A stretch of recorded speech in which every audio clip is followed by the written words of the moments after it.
Hi friends, welcome to unique rangoli and cooking.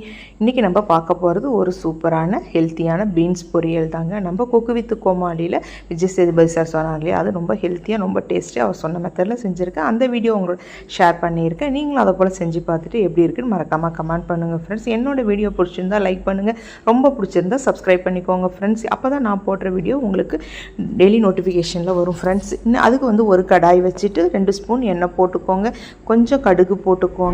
அடுப்பை low ஃப்ளேமில் வச்சுட்டு செஞ்சுக்கோங்க. கடுகு பொரிஞ்சதும் கொஞ்சமாக 1 ஸ்பூன் அளவு உளுத்தம்பருப்பு, 1 ஸ்பூன் அளவு கடலப்பருப்பு, அந்த அளவு சேர்த்தாலே நமக்கு ரொம்ப டேஸ்ட்டாக இருக்கும் ஃப்ரெண்ட்ஸ். போட்டது லோ ஃப்ளேமில் வச்சுட்டு கலர் மாறாமல் பொரிஞ்சதும் நம்ம அடுத்தது 2 நார்மல் சைஸ் வெங்காயம் கட் பண்ணி வச்சுருந்தோம். இதில் முக்கியமாக சேர்க்க வேண்டியது 1/4 ஸ்பூன் அளவு ஜீரகம். இந்த ஜீரகம் தான் இந்த பீன்ஸ் பொரியலுக்கு ரொம்ப வாசனையும் டேஸ்ட்டும் எடுத்து கொடுக்கறது. அதையும் போட்ட பிறகு 2 நார்மல் சைஸ் வெங்காயத்தை நீல வாக்கில் கட் பண்ணி வச்சுருந்தோம். அதையும் சேர்த்து நல்லா வதக்குங்க. கலர் மாறுற அளவு நல்லாவே வதக்கி கொண்டு வாங்க. அந்த சமயம் நம்ம கொஞ்சம் பெருங்காய பொடியை சேர்த்து அதையும் நல்லா இது பண்ணுங்கள். பெருங்காய பொடியை ஆரம்பத்துலேயே அந்த ரொம்ப ஹீட்டில் போட்டோம்னா கலர் மாறி டேஸ்ட் மாறிடும் இல்லையா, அதனால் இப்போ 2 பல்லு பூண்டையும் நல்ல நெய்யை தட்டி போட்டுக்கோங்க. பசங்க சாப்பிடும்போது பூண்டுன்னு எடுத்து போடாமல் நல்ல நெய்யை தட்டி போட்டுட்டோம்னா பிள்ளைங்க எடுத்து போடாமல் சாப்பிட்ருவாங்க கண்டிப்பாக. இப்போ அந்த வெங்காயத்தை சேர்த்து நல்லா வதக்கிக்கோங்க. இப்போ நான் 1/4 கிலோ அளவு பீன்ஸை நல்லா பொடியை கட் பண்ணி வச்சுருந்தேன். இப்போ இதை மாதிரி கட் பண்ண பீன்ஸை அதில் சேர்த்துட்டு நல்லா வதக்குங்க. வதக்கிறதுலேயே நமக்கு நல்லா வெந்து வர வரைக்கும் நல்லா வதக்குங்க. எண்ணெய் அடுப்பை லோ ஃப்ளேமில் வச்சுருந்தா சீக்கிரம் நமக்கு அடி பிடிக்காமல் நல்லா சூப்பராக வெந்து வரும் நமக்கு. இப்போ நல்லா கொஞ்சம் நம்ம வதக்கின பிறகு கொஞ்சமாக இப்போ இந்த பொரியலுக்கு தேவையான அளவு உப்பை போட்டுடுங்க. உப்பை போட்டுட்டு ஒரு கிளறிட்டு அடுத்தது நம்ம காரத்துக்கு மெயினாக சேர்க்க வேண்டியது குழம்பு மிளகாய் தூள் தாங்க. அது 1 ஸ்பூன் அளவு குழம்பு மிளகாய் தூள் போட்டால் ரொம்பவே சூப்பராக இருக்கும். ரொம்ப காரம் அதிகமாக இருக்குன்னா நீங்கள் கம்மியாக போட்டுக்கோங்க. கொஞ்சம் மஞ்சள் பொடி போட்டுட்டு நல்லா கிளறுங்க. நம்ம அந்த இப்போ கலர் மாறாமல் இருக்கும் இல்லையா, கண்டிப்பாக அடுப்பு இப்போ லோ ஃப்ளேமில் தான் இருக்கணும்.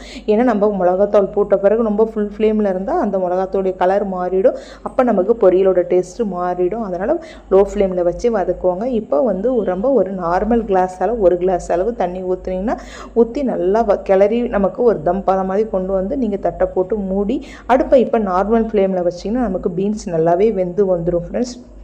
இது எல்லோரும் ரொம்ப செஞ்சு ரொம்ப டேஸ்ட்டாக சூப்பராக இருந்தது ஃப்ரெண்ட்ஸ். இப்போ அதுதான் உங்களோட ஷேர் பண்ணியிருக்கேன். இப்போ பாருங்கள், அடுப்பை இப்போ நான் ஃபுல் ஃப்ளேம்லேயே வச்சுட்டு ஒரு பிளேட்டை போட்டு மூடிட்டேன். இப்போ ஒரு 2 நிமிஷம் கழித்து எடுத்து திரும்பி நீங்கள் கிளறி விடுங்க. இதை மாதிரி கிளறும் போது நமக்கு நல்லாவே வெந்து சூப்பராக வந்துடும். இப்போ பாருங்கள், நல்லா கிளறி விடுறாங்க பாருங்கள். இப்போ அதை மாதிரி நீங்களும் அப்பப்போ ஒரு தடவை எடுத்துக்கிறது பாருங்கள். இப்போ நமக்கு முன்னாடிக்கு இப்போ பீன்ஸ் நல்லாவே வெந்து வந்திருக்குல்ல பாருங்கள். இந்த மாதிரி திரும்பி இன்னும் ஒரு தடவை நீங்கள் செஞ்சீங்கன்னா நமக்கு அந்த தண்ணியும் நமக்கு குறைஞ்சி பீன்ஸ் வெந்த பதம் வந்துடும். இப்போ பாருங்கள், லைட்டாக மட்டும் தண்ணி இருக்குது. இந்த பதம் இருக்கும்போது இதில் நம்ம சேர்க்க வேண்டிய முக்கியமான பொருள் என்னன்றது உங்களோட ஷேர் பண்ணியிருக்கேன். பாருங்கள், வீடியோ ஸ்கிப் பண்ணாமல் பாருங்கள் ஃப்ரெண்ட்ஸ். இப்போ நம்ம முக்கியமாக சேர்க்க வேண்டிய பொருள் 1 கைப்பிடி அளவு நம்ம வேர்க்கடலை. இது வறுத்த வேர்க்கடலை உங்கள்கிட்ட வறுக்காமல் இருந்தால் வறுத்து எடுத்துக்கோங்க. எடுத்துட்டு நல்லா தோல் நீக்கிட்டு நம்ம மிக்ஸி ஜாரில் சேர்த்துக்கோங்க. சேர்த்துட்டு ஒரு பெரிய கரண்டி ஸ்பூன் அளவு நம்ம தேங்காய் துருவல் சேர்த்துட்டு மிக்சியில் தண்ணி ஊற்றாமல் குறைன்னு அரைச்சி எடுத்துகிட்டு இந்த பொரியல் ரெசிபியோடு சேர்த்துருங்க. அந்த லைட்டாக அந்த ஈரப்பதம் இருக்கும்போதே சேர்க்கும்போது தான் இந்த பொரியல் நம்ம அரைச்சிட்டு வந்தோம் இல்லையா, வேர்க்கடலையும் தேங்காயும் அதையும் சேர்க்கும்போது எல்லாம் மிக்ஸ் ஆகி டேஸ்ட்டு ரொம்ப சூப்பராக இருக்கும் ஃப்ரெண்ட்ஸ். இப்போ நீங்கள் உப்பெல்லாம் கரெக்டாக போடுங்க, ஃபஸ்ட்டே செக் பண்ணிக்கோங்க. இப்போ நமக்கு சூப்பரான பொரியல் ரெசிபி ரெடி ஆகிடுச்சு. இப்போ பாருங்கள், நல்லா கிளறி விடுங்க. கிளறிட்டு இப்போ கொஞ்சமாக கருவேப்பிலையை மேலே தூவிட்டிங்கன்னா நமக்கு சூப்பரான பொரியல் ரெசிபி ரெடி ஆகிடுச்சு. இப்போ அதுலேருந்து லைட்டாக ஒரு ஈரப்பதமும் நமக்கு எடுத்துடணும் இல்லையா, அதனால் இப்போ அடுப்பை ஃபுல் ஃப்ளேமில் வச்சுட்டு நீங்கள் கிட்டேயே இருந்து அப்படியே கிளறியே விட்டிங்கன்னா நமக்கு அடி பிடிக்காமல் அதே சமயம் நமக்கு பொரியல் சூப்பராக நமக்கு ரெடி ஆகிடும் ஃப்ரெண்ட்ஸ். ரொம்ப டேஸ்டான சூப்பரான பொரியல் நமக்கு ரெடி ஆகிடுது. இதை மாதிரி தான் குக்கு வித் கோமாளியில் விஜய் சேதுபதி சார் சொன்னார். அதை போல தான் செஞ்சு இந்த வீடியோ ஷேர் பண்ணியிருக்கேன். நீங்களும் செஞ்சு பார்த்துட்டு எப்படி இருக்குன்னு மறக்காமல் கமெண்ட் பண்ணுங்கள். என்னோடய வீடியோ பிடிச்சிருந்தா லைக் பண்ணுங்கள், ஷேர் பண்ணுங்கள், சப்ஸ்கிரைப் பண்ணிக்கோங்க ஃப்ரெண்ட்ஸ். தேங்க்ஸ் ஃபார் வாட்சிங்.